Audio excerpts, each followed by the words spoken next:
নমস্কাৰ সকলোকে মোৰ নতুন ভিডিঅলৈ স্বাগতম জনাইছো। ইয়াৰ আগৰ ভিডিঅটোত মই ছাত্ৰ-ছাত্ৰীসকলক বহুব্ৰীহি সমাস আৰু কৰ্মধাৰয় সমাসৰ বিষয়ে কৈছিলো। আজি মই তোমালোকক তৎপুৰুষ সমাস আৰু অব্যয়ভাৱ সমাসৰ বিষয়ে ক'ম।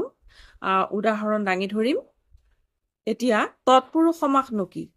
তৎপুৰুষ সমাস হৈছে যি সমাসত দুটা ব্যস্ত পদৰ প্ৰথমটো ব্যস্ত পদ প্ৰথমা বিভক্তিৰ বাহিৰে বাকি কেইটা বিভক্তিত থাকে আৰু শেষৰ পদৰ অৰ্থই প্ৰধান হয়, সেয়ে হৈছে তৎপুৰুষ সমাস।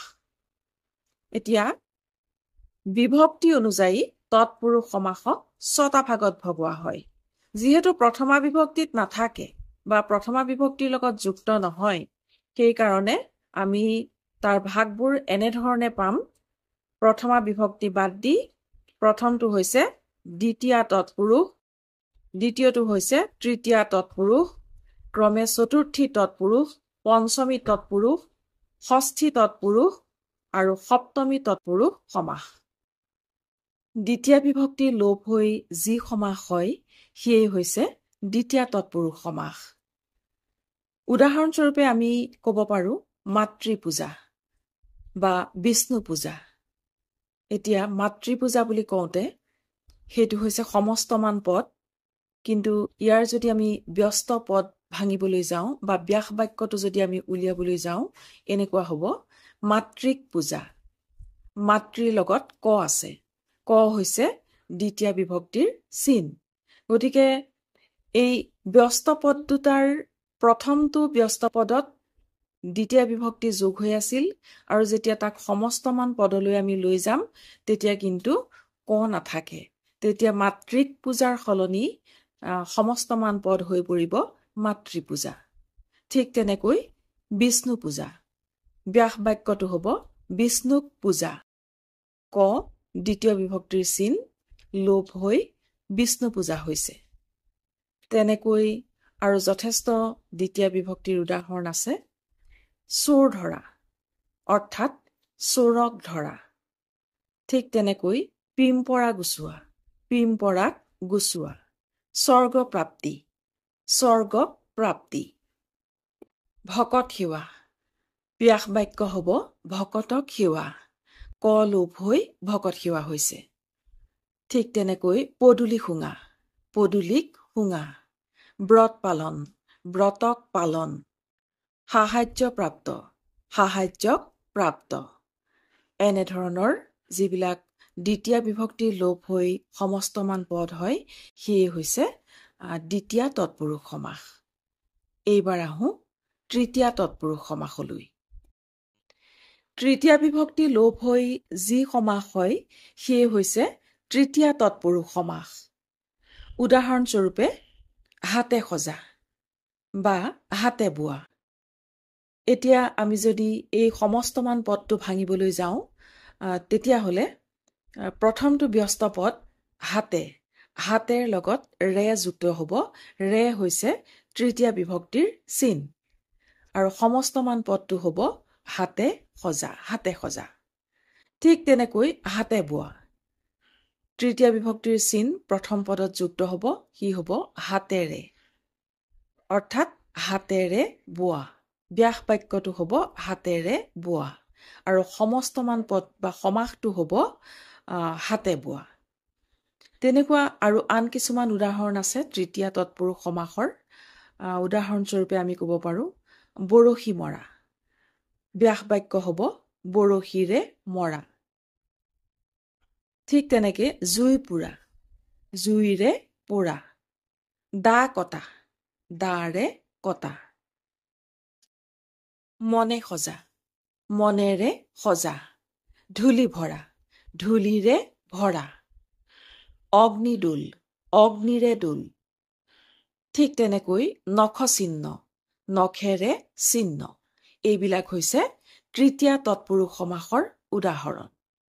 চতুৰ্থী বিভক্তি লুপ্ত হৈ যি সমাস হয় সেয়ে হৈছে চতুৰ্থী তৎপুৰুষ সমাস।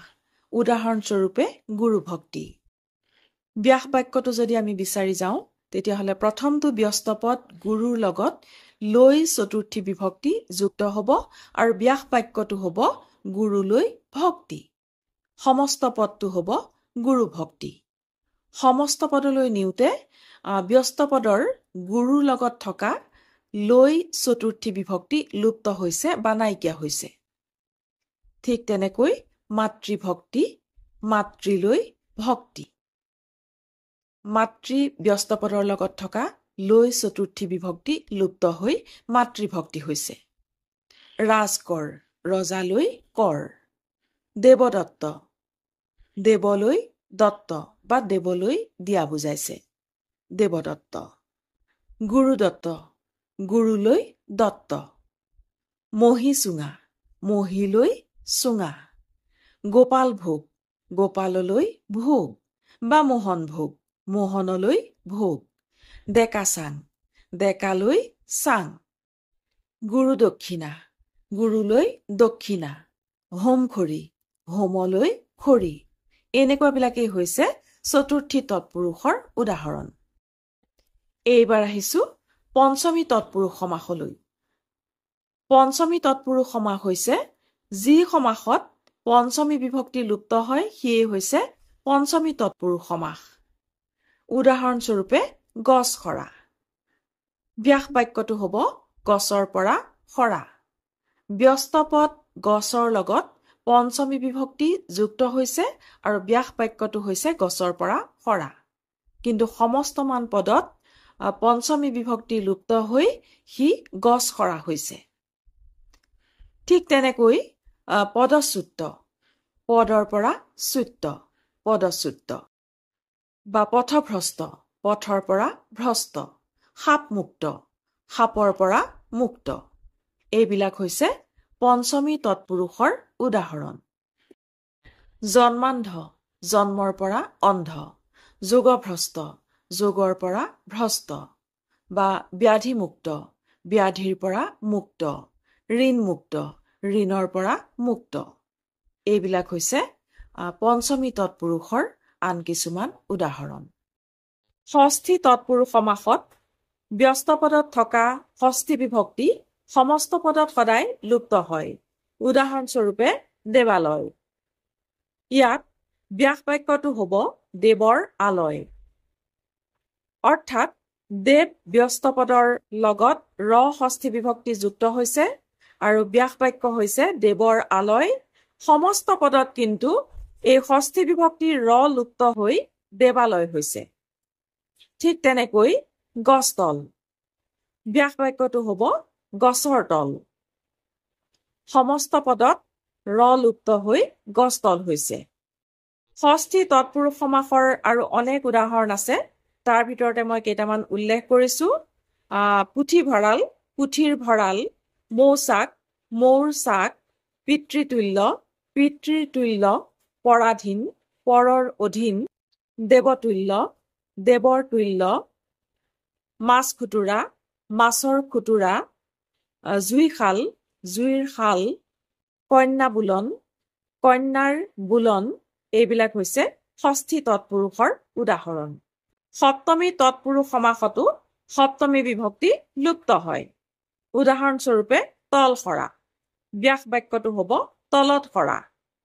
অৰ্থাৎ তল ব্যস্ত পদৰ সৈতে ত সপ্তমী বিভক্তি যুক্ত হৈছে আৰু সমস্তমান পদত ত লুপ্ত হৈ তল সৰা হৈছে। ঠিক তেনেকৈ ঘৰ উপজা। ব্যাস বাক্যটো হ'ব ঘৰত উপজা। ঘৰৰ সৈতে ত সপ্তমী বিভক্তি যুক্ত হৈছে আৰু সমস্তমান পদত ত লুপ্ত হৈ ঘৰ উপজা হৈছে। জপা পুৰণি। ইয়াক ভাঙি দিলে হ'ব জপাত পুৰণি। বনজাত, বনত জাত। খনিজজাত, খনিত জাত। কাৰ্যদক্ষ, কাৰ্যত দক্ষ। দিন কণা। ব্যাস বাক্যটো হৈছে দিনত কণা। বনবাস, বনত বাস। ৰণপণ্ডিত, ৰণত পণ্ডিত। গছ পকা, গছত পকা। এইবিলাক হৈছে সপ্তমী তৎপুৰুষৰ আন কিছুমান উদাহৰণ। এই অনুযায়ী তৎপুৰুষ সমাসৰ আৰু দুটা ভাগ আছে। সেয়া হৈছে উপপদ তৎপুৰুষ সমাস, আনটো হৈছে নৈ তৎপুৰুষ সমাস। এতিয়া উপপদ তৎপুৰুষ সমাসৰ উদাহৰণসমূহ এনেধৰণৰ জলচৰ ব্যাস বাক্যটো হ'ব জলত চৰে যি পংকজ পংকজ জন্মে যি পংকজ অগ্ৰজ অগ্ৰে জন্ম যাৰ অগ্ৰজ গৃহস্থ গৃহত থাকে যি গৃহস্থ হিতকৰ হিত কৰে যি হলধৰ হাল ধৰে যি ঘৰ পতা ঘৰ পাতে যি এইবাৰ আহিছো নয় তৎপুৰুষ সমাসলৈ সদৃশ অভাৱ বিৰোধ নিষেধ বা নোহোৱা বুজাবলৈ ন অব্যয়ৰ সৈতে যেতিয়া নতুন শব্দৰ সমাস হয় সিয়ে হৈছে নয় তৎপুৰুষ সমাস উদাহৰণস্বৰূপে অভাৱ অৰ্থত অধৰ্ম এতিয়া অধৰ্মৰ ব্যাস বাক্য হ'ব ন ধৰ্ম অৰ্থাৎ ধৰ্মৰ অভাৱ ঠিক তেনেকৈ অহিত ন হিত অন্যায় ন ন্যায় এয়া হৈছে নয় তৎপুৰুষ সমাসৰ উদাহৰণ নয় তৎপুৰুষ সমাসৰ আন কিছুমান উদাহৰণ হৈছে নাতিশীতোষ্ণ ইয়াৰ ব্যাস বাক্যটো হ'ব ন অতি শীতোষ্ণ নাতিশীতোষ্ণ অনস্বীকাৰ্য ন অস্বীকাৰ্য অপাপ ন পাপ অনুচিত ন উচিত অনুন্নত ন উন্নত অস্বীকাৰ্য ন স্বীকাৰ্য এইবিলাক হৈছে নয় তৎপুৰুষ সমাসৰ আন কিছুমান উদাহৰণ এইবাৰ আহিছো সমাসৰ আটাইতকৈ শেষৰটো ভাগলৈ সেয়া হৈছে অব্যয়ভাৱ সমাস সমীপ সদৃশ পৰ্যন্ত যোগ্য অভাৱ বিপসা বা পুনঃ পুনঃ অৰ্থ বুজোৱা যি অব্যয় শব্দ তাৰ সৈতে আন শব্দৰ যেতিয়া সমাস হয় সেয়ে হৈছে অব্যয়ভাৱ সমাস উদাহৰণস্বৰূপে সমীপ অৰ্থত উপবন ব্যাস বাক্যটো হ'ব বনৰ সমীপ বা উপকূল ব্যাস বাক্যটো হ'ব কুলৰ সমীপ আনহাতে অভাৱ অৰ্থত যদি বুজোৱা হয় তেনেকুৱা কিছুমান পদ আছে দুৰ্ভিক্ষ ব্যাস বাক্যটো হ'ব ভিক্ষাৰ অভাৱ অধৰ্ম ধৰ্মৰ অভাৱ নিৰোগ ৰোগৰ অভাৱ নিৰামিষ আমিষৰ অভাৱ ঠিক তেনেকৈ পৰ্যন্ত অৰ্থত বুজোৱা কিছুমান পদ আছে আজীৱন জীৱন পৰ্যন্ত আমৰণ মৰণ পৰ্যন্ত আকণ্ঠ কণ্ঠ পৰ্যন্ত আজানু জানু পৰ্যন্ত আমৰণ মৰণ পৰ্যন্ত এইবিলাক হৈছে পৰ্যন্ত অৰ্থত বুজোৱা অব্যয়ভাৱ সমাস বিপসা বা পুনঃ পুনঃ অৰ্থত বুজোৱা কিছুমান শব্দ হৈছে প্ৰতিদিনে ব্যাস বাক্যটো হ'ব দিনে দিনে অনুক্ৰমে ক্ৰমে ক্ৰমে অনুক্ষণে ব্যাস বাক্যটো হৈছে ক্ষণে ক্ষণে প্ৰতি ঘৰে ঘৰে ঘৰে প্ৰতিজনে জনে জনে এইবোৰ হৈছে বিপসা অৰ্থ বুজোৱা বা পুনঃ পুনঃ অৰ্থ বুজোৱা অব্যয়ভাৱ সমাস সমাসৰ গোটেইকেইটা প্ৰকাৰৰ বিষয়ে ইতিমধ্যে মই কেইবাটাও ভিডিঅ'ত তোমালোকক জনালো তোমালোকৰ যদি কিবা প্ৰশ্ন আছে তেতিয়াহ'লে মোৰ কমেণ্টত জনাবা মই প্ৰশ্নসমূহৰ নিশ্চয়কৈ উত্তৰ দিবলৈ প্ৰয়াস কৰিম আজিলৈ মোৰ ভিডিঅ'টো ইমানতে সামৰিছো অনাগত দিনত নতুন ভিডিঅ'লৈ তোমালোকৰ মাজলৈ পুনৰ আহিম ধন্যবাদ